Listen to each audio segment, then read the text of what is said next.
Assalamualaikum warahmatullahi wabarakatuh. Bismillahirrahmanirrahim. Kita lanjutkan kajian kita, korban yang menyucikan. Syiar Allah kedua ialah korban. Dalam agama Yahudi banyak sekali dikenal macam-macam korban. Misalnya korban bakaran. Imamat 1 ayat 1 sampai 17, korban keselamatan atau korban syukur. Imamat 7 ayat 11 sampai 21, Keluaran 20 ayat 24, kemudian korban sajian. Imamat 2 ayat 1 sampai 16, Keluaran 29 ayat 41, korban penghapusan dosa. Imamat 5 ayat 14 sampai dengan Imamat 5 ayatnya 14 dan sebagainya, yang semuanya menurut Santo Paulus tidak dapat menyelamatkan. Korban menurut agama Kristen ialah korban Yesus Kristus yang hanya sekali saja untuk menebus dosa manusia selama-lamanya. Ibrani 9 ayat 20.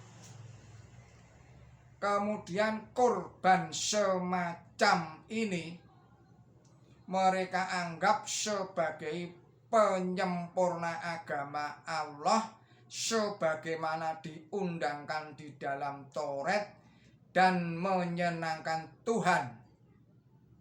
Ibrani 10 1 sampai dengan 18. Padahal justru sebaliknya merusak agama Allah dan mendatangkan murkanya, sehingga Allah mengharamkan mereka masuk surga dan menempatkan mereka di dalam neraka.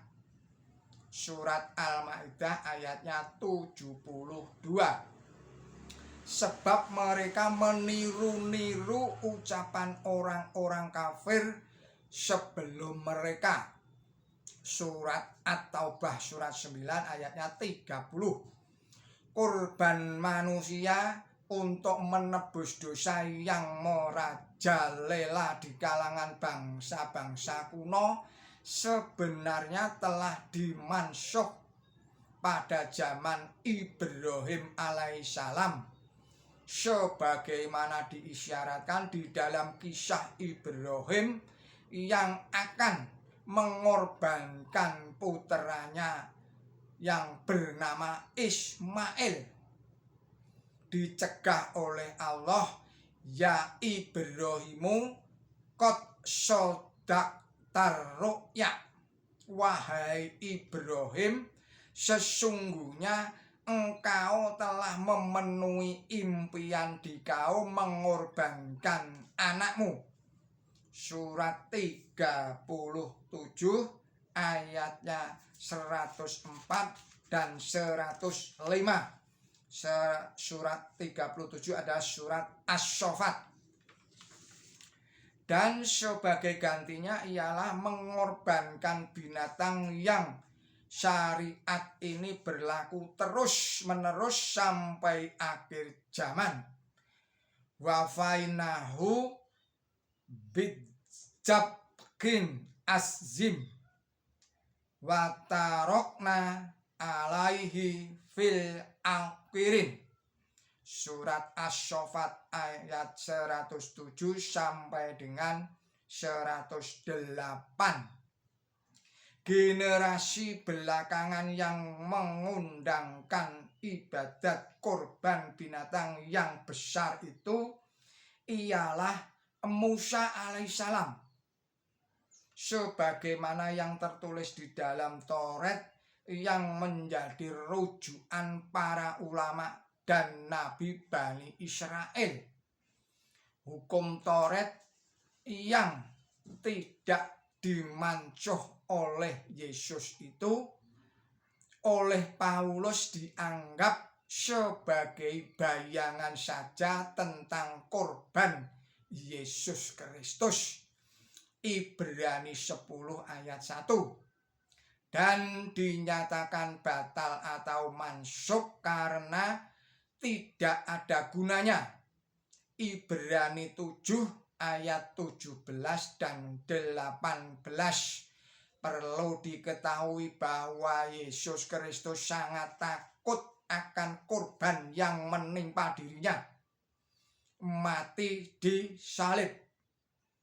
Di Taman Getsemani dalam keadaan ketakutan beliau berdoa, "Ya Bapakku, jikalau sekiranya mungkin, biarlah cawan ini lalu daripadaku, tetapi janganlah seperti yang ku kehendaki, melainkan seperti yang Engkau kehendaki." Matius 26 ayatnya 39. Dan karena murid-muridnya tidak ikut mendoakan keselamatan beliau akhirnya pasrah, "Ya Bapakku, jikalau cawan ini tidak mungkin lalu kecuali aku meminumnya, jadilah kehendakmu." Matius 26 ayatnya 42. Jadi doktrin Paulus secara diametral bertentangan dengan doktrin Yesus Kristus sendiri. Demikian kajian dari Kiai Haji Simon Aliasir. Billahi taufik wal hidayah. Wassalamualaikum warahmatullahi wabarakatuh.